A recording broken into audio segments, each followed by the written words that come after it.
아멘. 지혜와 어리석음이라는 제목으로 함께 은혜를 나누려고 합니다.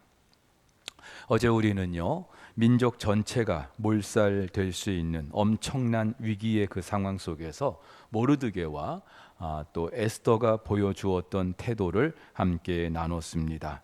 식음을 전폐하고 굵은 베옷을 입고 또 죽기를 각오하고 하나님께 부르짖었습니다. 왜냐하면 문제의 해결이 오직 하나님께 있었기 때문이죠. 자, 하나님께서는 그들의 기도를 들으십니다. 그리고 그들의 삶 가운데 개입하십니다. 어떻게 그 하나님의 응답이 나타나고 있습니까? 오늘 두 가지를 함께 나눌 텐데요. 첫 번째는 그들에게 담대함과 용기를 주셔요. 금식을 마친 에스더가 왕후의 예복을 갖추고 왕 앞에 나아갑니다. 그런데 어제도 말씀드렸지만 왕이 부르지도 않는데 왕 앞에 나가는 거는요, 한마디로 죽음이었어요. 그리고 지금의 상황은 왕이 이 에스더를 부르지 않은 지 30일이나 지났다고 합니다. 여러분, 오늘 본문의 사건은요, 에스더가 왕후가 되고 나서 5년이 지난 후의 일입니다. 5년이 지났어요. 처음에 그 불타는 사랑도 다 식어버렸겠죠. 또 왕 곁에는요, 이 에스더 말고도 얼마나 많은 여자들이 있었겠습니까? 후궁들이 있잖아요. 그랬기 때문에 에스더를 찾는 일이 점점 뜸해졌을 거예요. 자, 그런데 이런 때에 국법을 어겨가면서까지 왕 앞에 나간다? 이거는 한마디로 자살 행위인 거예요. 자, 그런데 에스더는 그걸 알고도 어떻게 왕 앞에 나가기로 했던 걸까요? 그만큼 상황이 절박했어요. 자기가 나서지 않으면 자기 민족 전체는 죽을 수밖에 없는 그런 상황인 거예요. 물론 자기가 가만히 있으면 자기는 왕후잖아요. 그래도 자기 목숨은 건질 수 있을 거예요. 하지만 그 페르시아에 있는 유다 백성들은요, 다 죽는 거예요. 지금은요, 없던 용기도 가져야 될 그런 시간이에요. 여러분, 쥐도 막다른 골목에 다르면은요, 고양이에게 덤벼드는 거 아닙니까? 왜? 그래야 살기 때문에. 근데 이때 에스더는요, 그런 절박함도 있었지만 더 큰 이유가 있었어요. 왕보다 크신 하나님을 신뢰했기 때문입니다. 비록 눈에 보이는 이 페르시아의 아수에로 왕, 절대 권력을 가진 사람 맞죠? 그 왕이 부르지도 않는데 왕 앞에 나간다? 이거는 죽음이라는 거 잘 알고 있어요. 하지만 그가 아무리 절대 권력을 가지고 있다 할지라도 그 왕보다 크신 분이 여호와 하나님이라는 사실을 에스더가 알았던 거예요.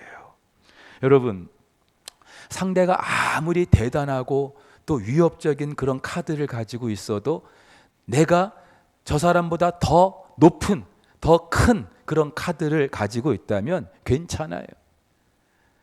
별로 신경 쓸 필요가 없는 거예요.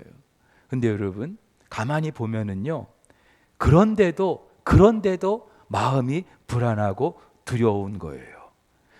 남쪽 유다의 아하스 왕, 북쪽 이스라엘 또 아람 연합군이 공격해 올 때에 아수르에게 손을 써가지고 저들을 좀 물리쳐 달라, 이미 꼼수를 써가지고 손을 다 써놨어요. 저 두 연합군이 아무리 강해도 아수르보다 강하지 않기 때문에, 그렇다면은 마음이 여유가 있어야 되잖아요. 두렵지 않아야 되잖아요. 그런데 성경을 보면은 그때 아하스의 마음이 숲이 바람에 흔들리듯이, 그러니까 사시나무 떨듯이 그렇게 떨었다는 거예요. 여러분, 내가 아무리 믿는 구석이 있어도 걷쩔 수가 없는 거예요. 근데 여러분, 하나님은요, 우리가 신뢰하는 그 하나님은요, 이 세상의 그 무엇과 그 누구와 견줄 수 없는 크고 위대하신 분인 줄 믿습니다. 왕의 왕이에요. 에스더가 이걸 알았기 때문에 담대하게 왕 앞에 나갈 수 있었던 거죠. 하나님의 이름이 단 한 글자도 기록되어 있지 않은 그런 에스더서이지만 여전히 하나님은 그 이방 땅에서도 하나님이셨던 거예요. 여러분, 에스더만 그런 게 아니죠. 에스더와 함께 이방 땅에서 있었던 그 일들을 기록한 책이 다니엘서예요. 다니엘과 그의 세 친구들 역시나 바벨론의 포로로 끌려와 있습니다. 그리고 절대 권력을 가진 느부갓네살 왕의 명령을 들어야만 살 수 있는 상황이었어요. 그런데도요, 이 다니엘도 그렇고 그의 세 친구들도 그렇고 왕의 명령인데도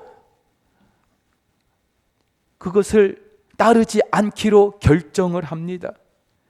왜냐하면은 이방 땅이지만 하나님이 계시지 않은 것 같은 그런 상황이지만 그래도 여전히 하나님은 살아계시고 여전히 하나님은 그 이방 땅에서도 하나님 되심을 알았기 때문이죠. 그래서 맹렬히 타는 그 풀무불 위협 속에서도 사자굴에 들어갈 상황 속에서도 한치의 굽힘이 없었던 거예요. 사랑하는 우리 성도 여러분, 이 용기와 담대함은요 그냥 생기는 것이 아니라 나를 위협하고 두렵게 하는 그 상대보다 더 크고 강한 그 존재를 의식할 때 생기는 거예요. 자, 제가 분명히 말씀드렸어요. 크고 강하신 분을 의식할 때, 그때 이 용기가 생기는 거예요. 여러분, 저나 여러분이나 하나님이 살아 계시다는 걸 모르는 분들 누가 있어요? 하나님은 전능하신 분이고 전지하신 분이라는 걸 모르는 사람이 누가 있어요? 그런데 이걸 알고 있는데도 여전히 우리가 상황 속에서 두려움과 불안에 그렇게 시달리는 이유가 뭐예요? 그 하나님을 의식하지 않는 거예요. 아는 것과 의식하는 것은 차원이 달라요. 누가 그 하나님을 의식합니까? 언제 그 하나님을 의식하게 됩니까? 기도의 자리인 거예요. 여러분, 아무리 크고 강한 존재가 있다 할지라도 그보다 하나님을 의식하는가 그렇지 않은가, 상황에 연연해 하는가, 그 차이는 어디에 있어요? 기도하는가 그렇지 않은가. 용기와 담대함은 기도하는 자에게 주시는 하나님의 선물인 줄 믿으시기를 바랍니다. 여러분, 다니엘이 그랬어요. 다니엘도 기도의 사람이었어요. 다니엘서 곳곳에서 우리는 기도하는 다니엘의 모습을 찾아볼 수 있습니다. 다니엘이 뭐 자기의 똑똑함, 지혜를 의지하고요? 아니죠. 자기가 그래도 이방 땅에서 고위관직에 오른 그것을 두고 그렇게 담대했을까요? 아니에요. 여전히 그가 섬기는, 그가 신뢰하는 그 하나님, 그 하나님께 기도하는 자리에서 다니엘은 이런 담대함과 용기를 가질 수 있었던 거죠. 에스더 마찬가지로 기도했어요.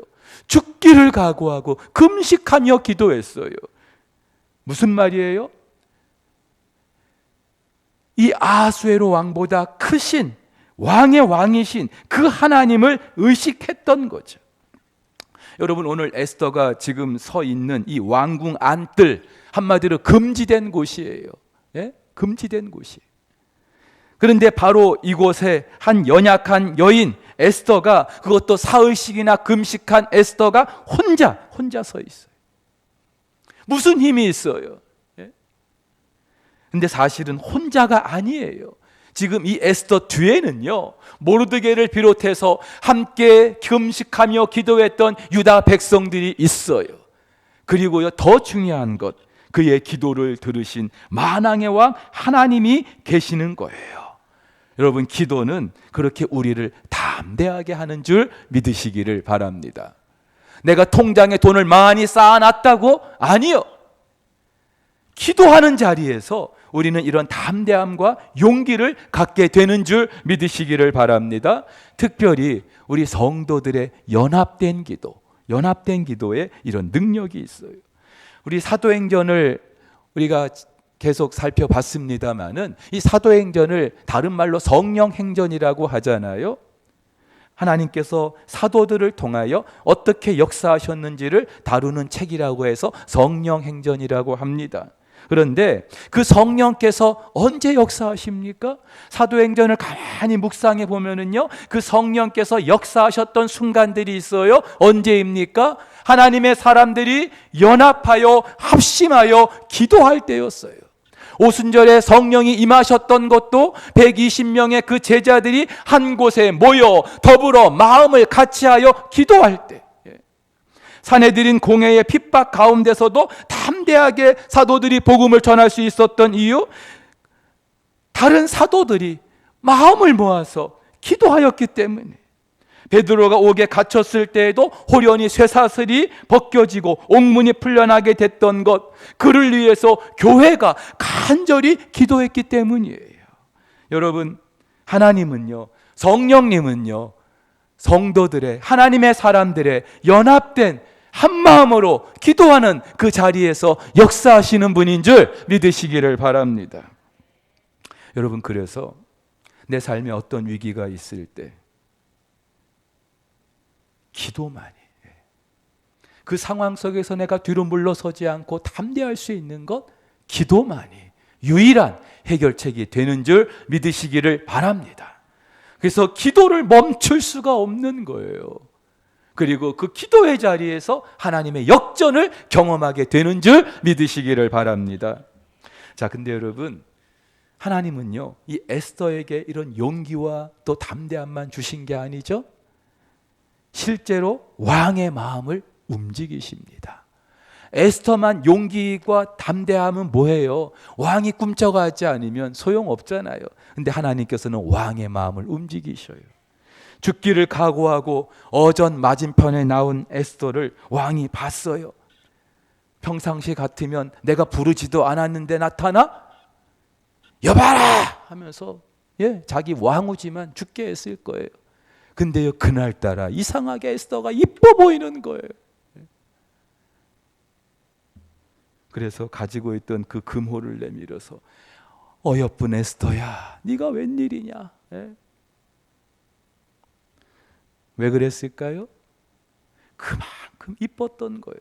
사실 여러분, 지금 이 순간 에스더는요 3일이나 금식했어요. 많이 야위었을 거예요. 얼굴이 초췌했을 거예요. 화장으로 감추려고 했지만 감춰지지 않는 그런 것들이 있었을 거예요. 그런데도 콩깍지가 씌어가지고 이뻤던 거예요. 누가 하신 일입니까? 하나님이 하신 일이죠. 평소보다 에스더를 더 예쁘게 하신 것이 아니라 왕의 마음을 움직이셔서 그런 에스더가 이뻐 보이게 하신 거예요. 여러분, 이 순간 왕의 마음을 열었던 것은요, 에스더의 미모가 아니었어요. 바로 에스더의 기도인 줄 믿으시기를 바랍니다. 기도가 사람의 마음을 여는 거예요. 그리고 기도가 그 절대 권력을 가진 사람이라 할지라도 하나님께서 만지시는 거예요. 여러분, 애굽의 노예로 끌려갔던 그 요셉, 그가 대애굽의 총리의 자리에 오르도록 하신 분이 누구예요? 하나님이잖아요. 그 바로의 마음을 움직여서 요셉이 총리의 자리에 오르게 하신 분이 하나님이잖아요. 페르시아의 고레스 마음을 움직여서 유다 백성들이 본국으로 돌아가게 하신 것 누가 하신 일이에요? 하나님이 하신 일이죠. 아닥사스다 왕의 마음을 움직여서 예루살렘의 무너진 성벽을 재건하게 하신 분이 누구예요? 하나님이 하신 일이죠. 로마 황제의 마음을 움직여서 천하의 호적을 하라고 하신 분이 누구예요? 하나님이 하신 일이에요. 하나님은 세상 권력자의 마음도 움직이시는 분이에요. 그래서 성경도 이렇게 말합니다. 잠언에 왕의 마음이 여호와의 손에 있음이 마치 본물과 같아서 그가 임의로 인도하시느니라. 무슨 말이에요? 왕이 그 어떤 결정을 내린다 하도 하나님의 통제 안에 있다는 사실, 하나님의 손 안에 있다는 사실, 농부가 물을 대기 위해서 수로를 움직이듯이 하나님께서 왕의 마음을 그렇게 움직이신다는 거예요. 사랑하는 성도 여러분, 이 말씀을 믿으시고 누군가의 마음을 움직이고 싶어요? 그 사람의 마음이 움직여야만 됩니까? 뭐 선물 공세하는 것도 중요합니다마는 엎드리세요. 엎드리세요. 하나님, 저 마음을 움직여 주세요. 하나님께서 그 누군가의 마음이라도 움직이시는 줄, 만지시는 줄 믿으시기를 바랍니다. 근데요, 용기만 있어서는 안 되죠. 하나님께서 또 주시는 게 있어요. 지혜를 주셔요. 지혜를. 자, 그렇게 뜻밖의 에스더가 왕의 환대를 받았어요. 게다가 왕이 뭐라고 말합니까? 오 에스더요, 내가 뭘 해주면 좋겠나? 나라의 절반이라도 줄까? 예, 많이 들어본 말이긴 해요. 예. 근데 여러분 보세요. 에스더는 자기가 죽을 줄 알았어요. 그런데 뜻밖의 왕이 자기를 환대해 주는 거예요. 게다가 나라의 절반이라도 주겠다. 그렇게 너무나도 감사한 그런 이야기를 해준, 반갑게 맞아주는 거예요. 자, 이런 기회가 또 있을까요? 그러면은 바로 이때다 싶어가지고 왕이요, 제가 왕을 찾은 것은 이러한 이유가 있기 때문입니다. 바로 말해도 됐을 거예요. 근데 여러분, 에스더는 그렇게 하지 않아요. 왕이요, 오늘 내가 왕을 위해서 잔치를 베풀었습니다. 하만과 함께 오십시오. 제가 왕을 섬겨드리겠습니다. 여러분, 아마도 왕은 이 에스더의 이 부분이 또 마음에 들었을 것 같아요. 여러분, 당시 그 페르시아 왕궁에 얼마나 많은 여인들이 있었겠어요? 얼마나 많은 후궁들이 있었겠어요? 옛날에 우리 사극 중에 여인천하라는 그런 제목의 드라마도 있었는데, 여인들이 주물럭주물럭 하는 게 왕궁 아니었겠습니까? 암투와 그 음모와 그 모의가 얼마나 가득한 곳이 왕궁이었겠어요. 그러니까 왕의 마음을 얻어내서 뭔가를 이루고자 하는 여인들이 얼마나 많았겠어요. 근데 이 에스더는 내가 나라의 절반이라도 주겠다고 했는데, 나라의 절반을 구하는 게 아니라 잔치를 베풀었으니까 오라고. 이 에스더의 마음씨가 얼마나 이뻐요. 그러자 왕도 기분이 좋았어요. 급히 하만을 부르게 합니다. 급히 부르게 했다는 게 무슨 말이에요? 그만큼 기분이 좋았다는 말이죠. 그리고 이제 술이 한 잔, 두 잔 들어가면서 잔치가 무르익어 가니까 왕이 한 번 더 에스더에게 묻습니다. 네 소원이 뭔데? 내가 나라의 절반이라도 줄게. 여러분, 첫 번째 물었던 그 말은요, 그냥 관례적인, 사무적인, 주변에 신하들도 있고 하니까 그냥 관례적으로 물었던 거예요. 그냥 영혼이 없는 말이었어요. 근데 이 두 번째 말은요, 그렇지 않아요. 정말로 에스더를 생각하는 마음이 있었어요. 이 왕도 알거든요. 내가 부르지도 않았는데 내 앞에 나타났다? 죽기를 각오한 거 아니겠어요? 그런데 죽기를 각오하고 나왔다는 것은 뭔가 바라는 게 있는 걸 왕도 안 거죠. 에스더의 마음을 헤아린 거예요. 그런데 내가 나라의 절반이라도 주겠다고 했는데도 자기의 그 소원을 아뢰지 않아요? 그 마음이 너무 이뻤던 거죠. 자, 언제 얘기하면 되겠습니까? 이때 얘기하면 되겠죠. 예, 왕이요, 사실은 제가 이러이러한 일이 있어서 왔습니다. 근데요, 보세요. 에스더는 이때도 이야기를 하지 않아요. 왕이요, 그렇게 말씀해 주시니 너무 황공무지로소이다. 그런데 왕이요, 내일도 내가 잔치를 베풀겠으니 내일도 하만과 함께 나오십시오. 한 번 더 잔치를 베풀 것을 이야기합니다. 여러분, 왜 그랬던 걸까요? 일종의 탐색전이죠. 이 왕의 마음이 어떠한지를 살피는 거예요. 그 상황을 살피는 거예요. 여러분, 그런데 결국 이것이 두 가지 효과를 가져오게 했어요. 첫 번째는요, 왕의 마음이 이제 에스더 쪽으로 완전히 돌아서게 한 거예요. 처음에는 그저 관례적으로 에스더를 맞이했다면은 이 에스더의 이런 처신을 보면서 이 에스더가 정말 마음씨도 이쁜 여인이구나. 그렇게 왕의 마음이 에스더에게 가게 된 거예요. 자, 반면에 하만은요, 첫 번째 잔치도 자기가 왕과 함께 나가게 됐는데 두 번씩이나 초청을 받게 됐어요. 마음이 완전히 이제 모든 경계를 다 내려놓는, 아마 첫 번째 잔치에 갔을 때 조금 긴장은 했을 거예요. 왜 왕과 단 둘이 있는 잔치에 나를 부르는가? 그렇게 생각을 했을 수도 있겠지만, 그날 그 에스더가 하는 모습을 보고 또 두 번째 자기를 초대하는 걸 보고, 야, 정말 내가 대단한 사람인가 보다 마음을 놓았던 거죠. 여러분, 에스더의 지혜가 엿보이는 대목입니다. 근데 여러분, 사실 이 에스더의 처신, 이 지혜도요, 결국은 하나님의 응답이죠.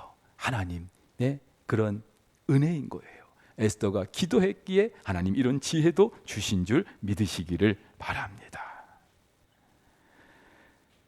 사랑하는 성도 여러분, 하나님께서는요, 기도하는 자에게 없는 용기도 주시고요, 기도하는 자에게 없던 지혜도 주시는 분인 줄 믿으시기를 바랍니다. 에스더가 원래 그렇게 똑똑하고 지혜로운 여인이었을 수도 있어요. 그러나 오늘 정황을 보면은요, 3일 금식하고 죽기를 각오하고 하나님 앞에 기도했던 그 에스더를 하나님이 귀히 여기셔서 그에게 담대함과 용기를 주시고요, 지혜까지 주시는 거예요. 근데 여러분, 에스더가요 이렇게 서두르지 않았던 거는요, 물론 그 왕의 마음 그리고 하만의 그 경계를 늦추기 위한 것도 있었습니다마는, 그러나 하나님의 그 때와 섭리를 위한 것이었어요. 자기가 뭔가 나서서 일해보려고 한 것이 아니라 하나님이 일하실 시간을 드렸던 것이죠. 물론 하나님은요, 뭐 시간이 있어야 일하시는 분 아니잖아요. 하나님은 정말로 눈 깜짝할 사이에도 당신의 일을 이루시는 분인 줄 믿습니다. 그런데 지금 에스더가 이렇게 서두르지 않는 것은요, 자기가 나서서 해보려고 하는 것이 아니라 기도했잖아요. 그리고 이제 하나님께서 어떻게 하시는지 하나님께 그 모든 걸 맡기는 거예요. 하나님이 일하실 시간을 드리는 거예요.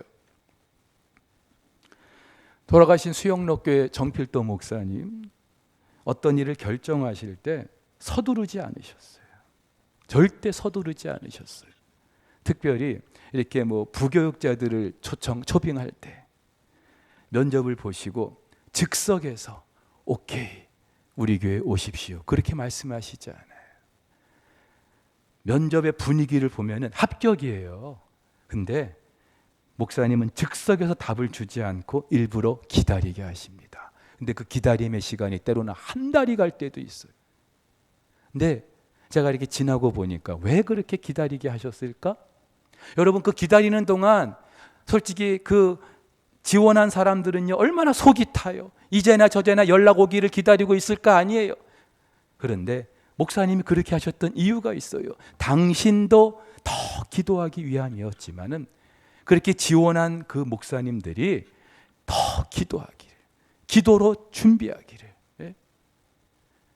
여러분, 만약에 그렇게 덥석 지원했는데 덥석 오케이? 그러면 그 마음이, 아유, 내가 그래도 이 교회 올 만한 그런 어떤 뭐 좀 자격이 되나 보다, 마음이 높아질 거 아니에요? 그런데 애타게 하시는 거예요. 그러면서 기도하게 되겠죠. 실제로 제가 아는 목사님은요, 그 정 목사님 면접을 보고 나서 거의 뭐 오케이 사인을 받았어요. 그런데도 그 자리에서 오케이 하시지 않은 거죠. 그러니까 생수병 싸들고 한 보따리 싸들고 감림산 기도원 가가지고 금식하며 기도하셨다죠. 여러분, 이거예요. 하나님이 일하실 시간을 드려야 돼요. 물론 급할 땐 서둘러야 되겠죠. 그런데 하나님이 일하실 시간을 드린다, 이것은요, 그 시간에 그럼 우리는 가만히 손 놓고 있는 거예요? 아니죠. 기도하는 거예요. 하나님이 어떻게 일하시는지를 지켜보는 거예요. 그 가운데 하나님의 음성에 귀를 기울이는 거예요. 여러분, 결과적으로 에스더는요, 기도의 자리에서 하나님 주시는 그런 용기와 지혜를 얻을 수 있었어요. 그런데 저는 오늘 이 본문을 묵상하면서 또 하나 도전받는 게 있었어요. 기도한다고 무조건 다 뭐 용기와 담대함을 주시면 좋겠죠. 뭐 또 그러시는 분이기도 해요. 그런데요, 오늘 이 에스더가 만약에 자기 개인의 어떤 그 영광을 위해서, 자기 개인의 어떤 입신 양명을 위해서, 자기 개인의 욕심을 위해서 그렇게 3일 금식하고 나아갔는데 하나님께서 용기와 담대함 또는 지혜를 주셨을까? 저는 그렇게 생각이 들질 않아요. 이 에스더는요, 누구를 위해서 지금 이렇게 금식하고 나아간 겁니까? 그 페르시아에 있는 하나님의 백성들을 위해서, 하나님을 위해서, 하나님의 일을 위해서 금식하고 기도했던 거예요. 그리고 그때 하나님께서는 그 일을 어떻게 진행해 나가시는지 에스더에게 용기와 지혜를 주신 거죠. 어제도 말씀을 드렸습니다마는 하나님이 주시는 그 기회를 우리가 무엇을 위해서 사용해야 될지 고민해야 돼요. 우리가 기도하는데 하나님께서 그 기도 응답을 해 주실 때 그걸 가지고 내가 무엇을 할지 이미 결정을 해놓고 기도하셔야 돼요. 사실 저도 부모지만은요, 우리 부모님들 자녀들이 정말로 이렇게 용기 있게 지혜 있게 그렇게 살아가기를 원치 않은 분들이 누가 있겠어요? 좋은 학교 좋은 직장 들어가고 좋은 배우자 만나고 그렇게 성공의 탄탄대로를 걷기를 바라지 않는 분들이 누가 있겠어요? 근데 그 이유가 뭐예요? 우리 자녀들이 그렇게 잘 살아주기를 바라는 이유가 뭐예요? 고생한 부모 세대 이제 고생은 끝이다. 니들 때는 좀 이제 편하게 좀 살아봐라. 그거 아니겠어요? 근데 여러분 여기서 끝나면 안 된다는 거죠. 부모들이 자녀들을 위해서 기도할 수 있어요. 하나님 우리 자녀에게 용기를 주세요. 지혜를 주세요. 좋은 학교 들어갈 수 있게 해주세요. 기도할 수 있어요. 그러나 무엇을 위해서? 무엇을 위해서? 단지 우리 새끼들 고생하지 않기를 위해서요? 아니죠. 아니죠. 하나님 우리 자녀들이 정말로 그들의 살아가는 날 동안에 하나님의 나라를 위해서 멋지게 쓰임받기를 원합니다. 하나님 그에 합당한 지혜를 주시고 용기도 주시고 그때 하나님께서 주시지 않겠어요? 하만이 오늘 하나님께서 에스더에게 그런 용기와 지혜를 주셨던 것은 다른 게 아니죠. 바로 하나님의 일을 위해서 주셨던 거예요. 근데 여러분, 자, 하만은 어떻습니까? 하만은요, 지금 이 나라의 제2인자예요. 2인자. 어쩌면 왕후보다도 더 막강한 권세가 있는 그런 사람입니다. 그런데다가 지금 왕과 단 둘이 있는 잔치 자리에 초대를 받았어요. 그것도 2번씩이나.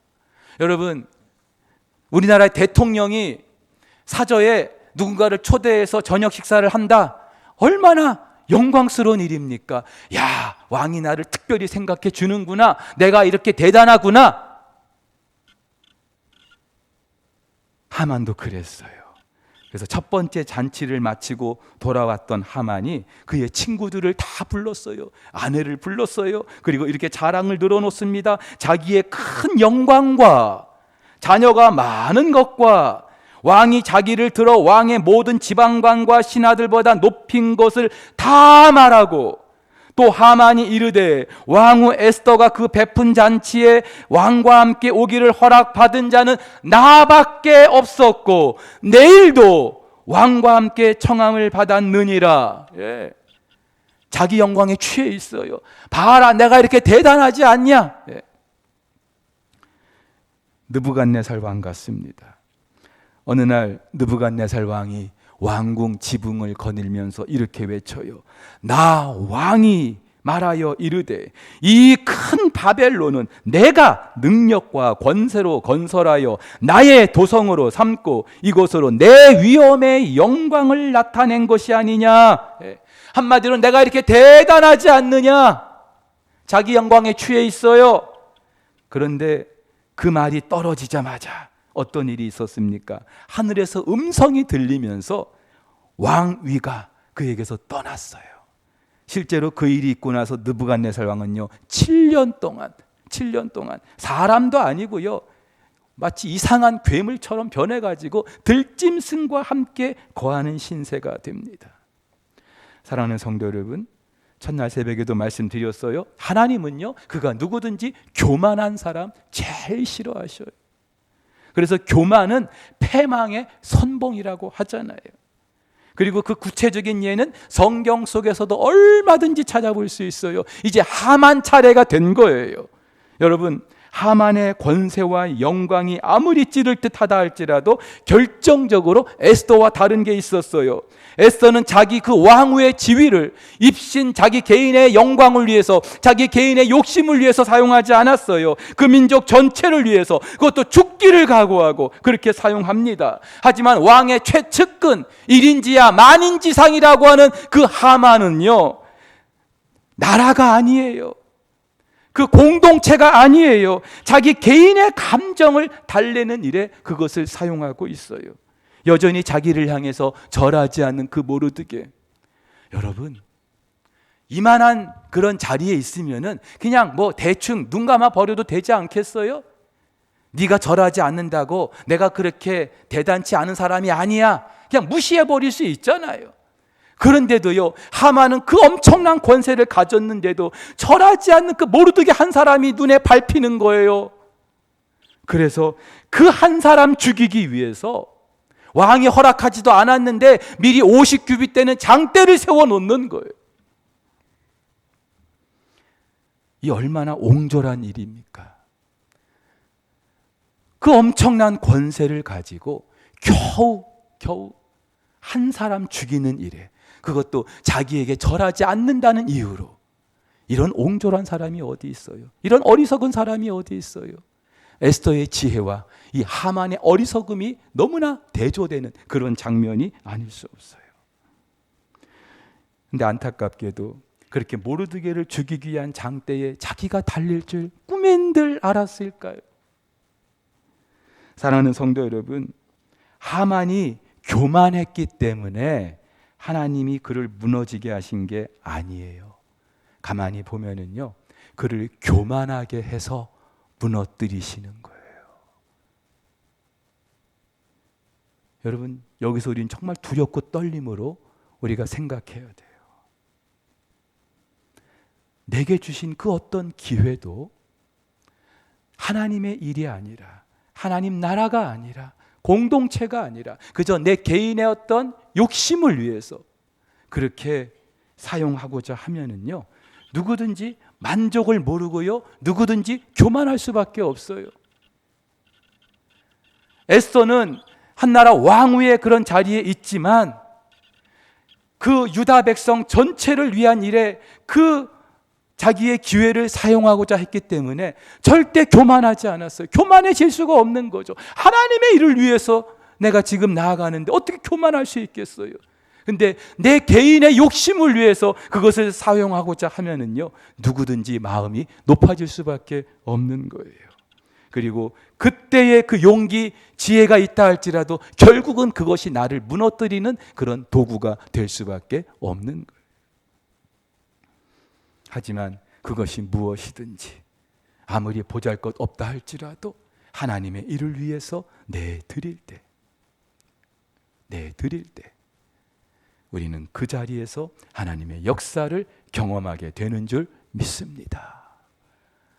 벳세다 들녘에서 아무도 도시락을 갖고 오지 않은 그 상황에서 그 소녀는요, 자기 어머니가 싸준 그 도시락이 얼마나 귀했을까요? 얼마나 뽐내고 싶었을까요? 그런데 그것을 내드렸을 때 그 소녀는 절대로 마음이 높아질 수 없었을 거예요. 그리고 그 적은 것이 그 엄청난 하나님의 역사를 경험하는 그 놀라운 일을 경험하게 되는 거죠. 우리 사랑하는 석포교회 성도 여러분들, 특별히 우리 석포교회 우리 다음 세대들이 하나님 주신 그 기회를 하나님 나라를 위해서, 하나님의 영광을 위해서 그렇게 사용하면서 하나님께서 그 일 끝에서 역사하시는 그 놀라운 일들을 경험하게 될 수 있기를 예수님의 이름으로 축복합니다.